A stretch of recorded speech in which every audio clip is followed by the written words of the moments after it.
তোমরা যে মৌত থেকে তোমরা দৌড়াচ্ছ, উল্টো দিকে পালাচ্ছ, মৌত তোমাদেরকে খুঁজতেছে। ফাইন্নাহু মুলাকিকুম, যে মৌত তোমাদের সাথে মোলাকাত করবে। কি করবে? মোলাকাত করবে, তোমার সাথে সাক্ষাৎ করবে। মৌত আসবে না আপনার, আমার মৌত আসবে না।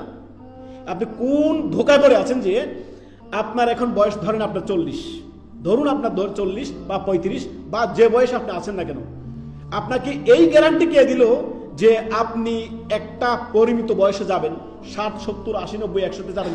কে দিল এই গ্যারান্টি? পেয়েছেন গ্যারান্টি? 1 মিনিটের গ্যারান্টি আছে? 10 সেকেন্ডের গ্যারান্টি আছে? এখান থেকে উঠে যাবেন গ্যারান্টি আছে? এই দার্স থেকে উঠে গিয়ে আমরা আবার আরো কাজকর্ম করবো গ্যারান্টি আছে? কিচ্ছু নাই ভাই, ওয়াল্লাহি ধোকা ছাড়া অন্য কিছু না। মানুষের কাছে সবচেয়ে অপ্রিয় যেটা অপ্রিয় সত্য, সেটা হচ্ছে মৃত্যু। মৌতকে কেউ পছন্দ করে না, সবাই বাঁচতে চায়। আল্লাহু আকবার।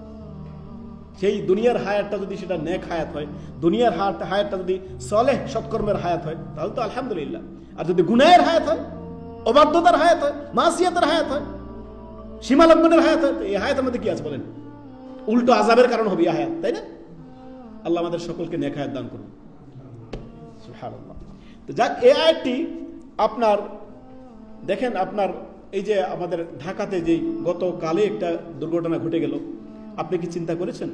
এই কোমলমতি ছাত্ররা, ছোট ছোট বাচ্চারা, সুবহানাল্লাহ, তারা কি কখনো ভেবেছে এই কথা যে এই কিছুক্ষণের মধ্যে মালাকুল মউত আমাদের সামনে আসবে আর মৃত্যুর ফেরেশতা এসে আমাদের সবার আপনার রূহটা নিয়ে যাবে? তারা কি ভেবেছে? কখনো ভাবেনি। সুবহানাল্লাহ। এখন আমিও ভাবি না, যেমন আমি আপনি ভাবছি না, ঠিক তেমনি তারাও ভাবেনি।